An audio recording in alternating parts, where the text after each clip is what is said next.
Hey, this is Mike with Delco Resale. I buy toys, comics, video games. You got anything you want to sell? Contact me at the information below or hit me up on Facebook. This is a collection I got. I think I got this about a month ago. I think I sold most of it, but I'm going to show you what I got left. Um, this is a guy I've been dealing with for I don't know, about 6 months. Mostly what I got off of him was monster comic books. I did get a few superhero comics, I guess monster magazines, a few superhero comics. They're all beat. I got a halfway decent price. But this is another one of my dramatic purchases. It's just the story behind this guy is crazy. He saw one of my ads. He called me, and what he's a I don't know what you call him. He's some kind of sheriff. He's not a cop, but he goes into people's houses when they don't pay the rent and kicks them out. And then it's his responsibility to get rid of all the stuff in the house, clean the house, take it there to the yard for the bank until it sells. So what he does is whenever he gets a house with collectibles in it, he calls me and I come over. But this guy I think I bought from him 3 or 4 times. No, it's probably 5 or 6 now. He is the shadiest dude I have ever dealt with, by far. He's terrible. He's really terrible, but I keep coming to him when he calls because he has good stuff.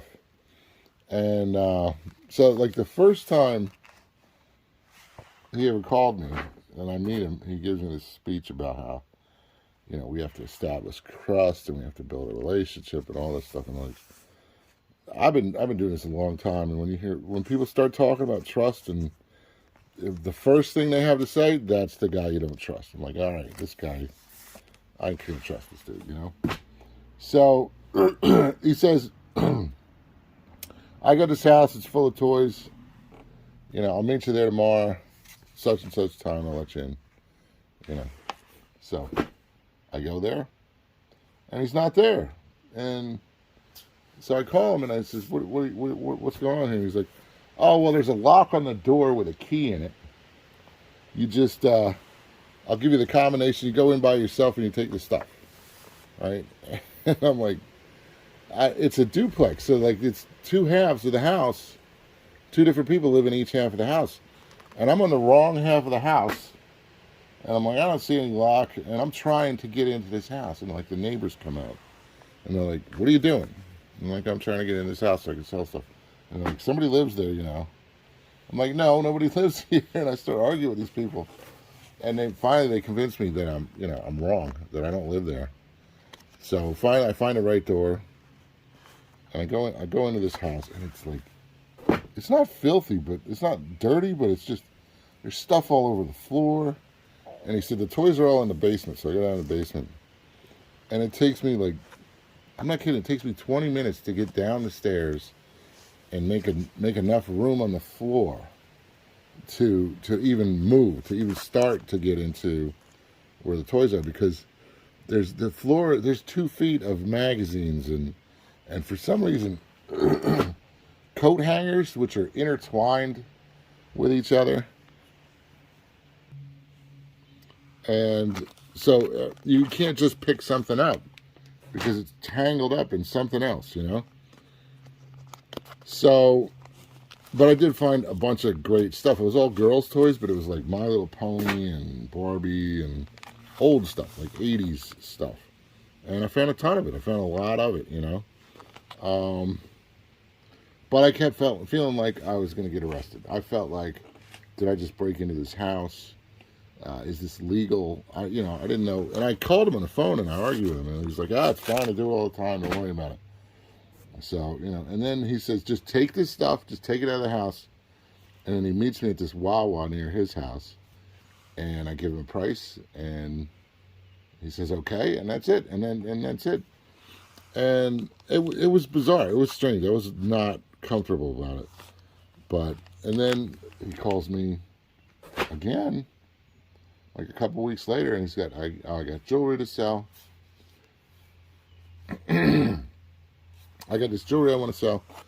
And so come over and take it. And he's got this little storage unit in Chester. I shouldn't say that. He's got this little storage unit somewhere. So I go to the storage unit, and there's another guy there. And he was, when I first met him, he was telling me about this. There was this other guy he was doing business with, and the guy turned out to, he did the same thing. He was going in the house, and he thought the guy was stealing from him. And I'm thinking, is this that other guy? So anyway, they're in this storage unit that's so small and so packed full of stuff that, like, I can't even fit in the unit to look at the jewelry. And they're standing there looking at it. You know, I'm like, well, what's, you know, invite me over to buy this stuff, and then I can't even look at it. So I said to them, listen, when the other guy's done, call me, and I'll come take a look, you know. And they're like, hey, no, you can come take a look. Don't make a big deal. Why be so dramatic? And I'm like, you know, I don't go to flea markets. I don't go to garage sales. I advertise, so I don't have to deal with competition. You know, if I knew there was somebody else here who was competing for what I'm going to buy, I would not even have come. And they were like very offended by that. And you know, I've said that a couple times before. People always get offended, but like, that's how you get the best price. You eliminate the competition, you know. So they start letting me to look at it, and I find some like really great pieces, you know. I find like Trifari and this just rare pieces of jewelry. And so we start talking about the price. And like, I'm making an offer to the sheriff guy, and he's looking at this other guy. This guy, we'll call him Mikey. So he's looking at Mikey, and I'm like, well, whose stuff is this? And he says, oh, it's my stuff, but he's advising me on the pricing. And I'm like, what? Why? Why is he's an expert on jewelry. I'm like, all right, you know, and I hate it when I got two people giving me a price. I want to deal with one person. It's usually a wife. It's usually like husband wants to sell the stuff, and the wife is standing over his shoulder, judging him and telling him he's not getting enough for this stuff. And wives are usually great for me or terrible for me. It's like I'm either there because the wife said, get rid of it all. I don't care how much you get for it. Just get rid of it. I want it out of the house. Or she's the one saying, this guy's ripping you off. Don't take any less than this. And she don't know what she's talking about. She has no idea what the stuff is worth. Like most people when I come to their house. So there's a situation where they're having this discussion, and like I had come to a price, I made him an offer, and then he agreed to the offer. Then they start whispering to each other, and then now the price is going up. And I'm like, listen, you know, I don't want to do this way. This is not the way I do business. I want one guy. I want to talk to one guy. I want to have one decision maker, you know. And so they're like, okay, and then they bring out more stuff, right? So I start looking through more stuff, and actually, I don't think they even brought it out. I was just continuing to look through stuff. I'd made an offer on one pile, so then I show him this next pile, and we start talking about the price on that. And he looks at Mikey, you know, the sheriff looks at Mikey, and he says, "Well, it's your stuff." And I says, "Well, I thought you told me it wasn't his stuff." And he's like, "Oh, no, it's not his stuff. It's not his stuff." And I was like, "All right, forget this. Just forget this. I'm not into this." And we started screaming at each other. Not the sheriff, but me and Mikey started screaming at each other and cursing at each other. And like he got in my face. He's like 4 feet tall, so it didn't really do much. But he got in my face. Actually, he wanted to fight me, you know. And so it calms down. The sheriff is like, "Oh, calm down, everybody, calm down." He's like, seemed like the only one that was had any sense to him. I admit it. Even I lost my temper. And we make the deal. I buy the stuff. You know, it's great, but it was just a bad situation for everybody. Nobody left happy. You know. I didn't even make too much money on this stuff, but again, because Mikey's there, making sure I pay way too much money, you know. And so I make a couple other buys, and I tell the sheriff, I says, listen, I don't want to ever see Mikey again. I'm not doing this. No way, forget it. And he's like, okay, yeah, no problem. Mikey will never come back, and he doesn't call me he actually calls me a couple times to sell some stuff, and it's always a struggle. I mean, it's always tough to get a good price out of the guy, but it seems like half the time I break even on what I buy off.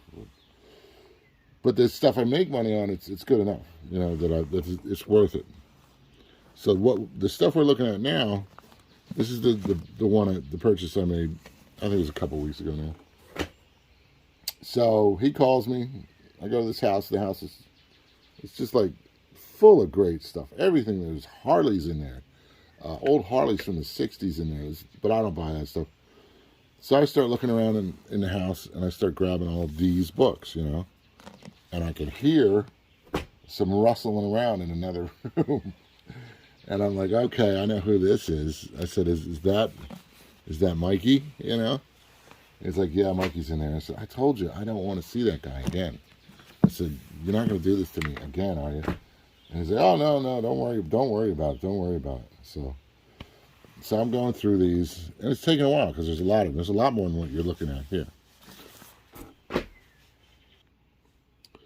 So Mikey comes out, and he's like, I heard you talking about me outside the door. And I'm like, yeah.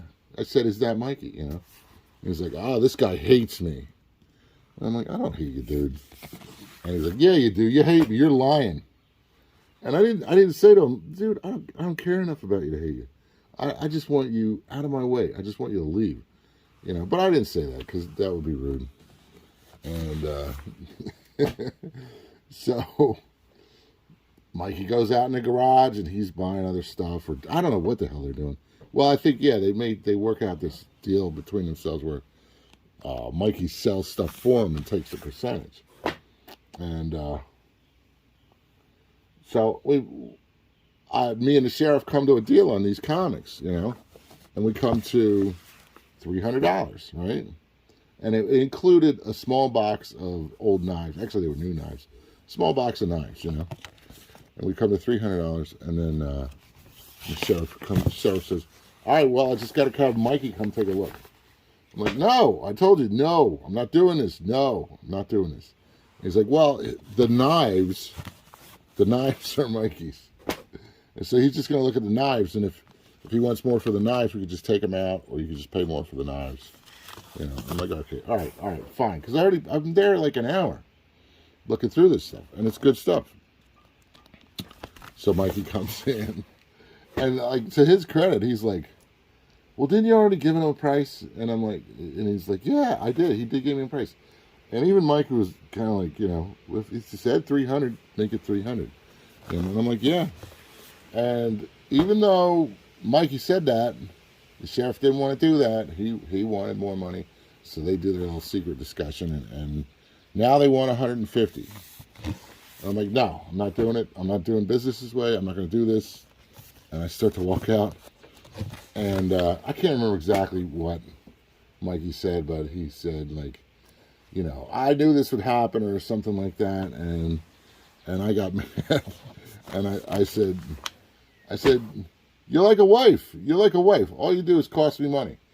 And at this point, I was on the porch. And there's only 2 steps on the porch.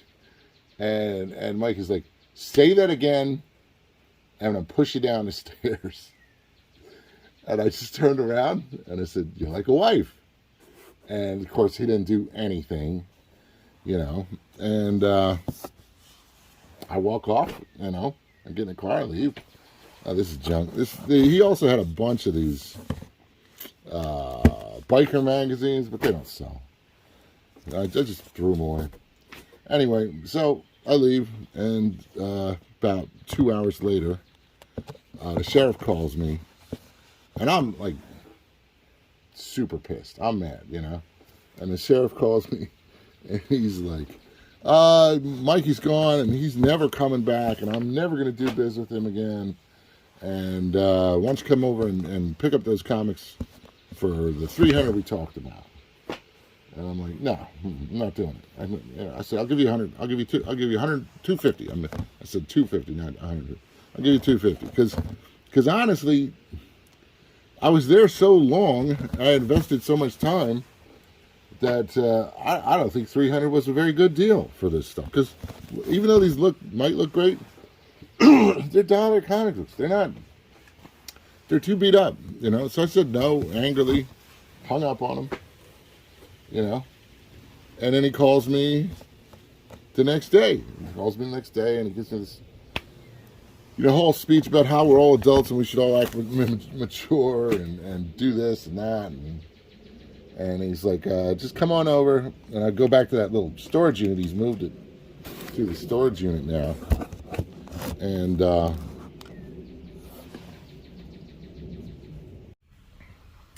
he's moved it to the storage unit now. And he says, you know, just come over and give me a fair price. And I got more stuff. I got a bunch more comic books. I added comics to it. So I got over there and he did. He added like 3 more boxes of comic books. And so that made it a good deal. So I was like, all right, I'll give you the 300 we originally talked about.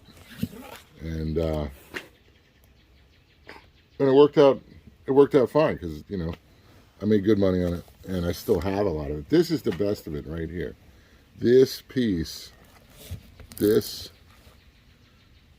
was very little really good comics. There was a lot of Archie, which I sold for practically nothing. But this piece, this is, what is this? The first appearance of somebody. There's some big deal about it. I can't remember what it is. But it's a $150 comic. If it was in better shape, it'd be, you know, $300, $350, something like that. And then I got this one. This one is the first appearance of Ra's al Ghul, which is an excellent comic. Again, it's in pretty good shape. I think it's like maybe a 7. Nah, it's like a 6. It's like a 5. Oh, I didn't see that right there. Look at that. There's 2 cents on it. There's 2 cents on it. And so that'll bring the value down. It's still worth, it's $200 as is. So that was a great find. And I had seen both of them, but I had no idea what they were worth when I bought them. So that really helped out my profit margin. That made it a much better deal. And that's pretty much it. This is Delco Resale. I buy toys, comics, video games. I live in Aston, Pennsylvania, near the Commodore Valley Bridge. If you live in Delaware, Jersey, PA, Philadelphia, and you got stuff you want to sell, contact me at the information below. I'll come right to your house. I try to buy everything. If we can make a deal, I try to buy everything so you don't have to deal with, you know, piecing it out. Thanks. Bye.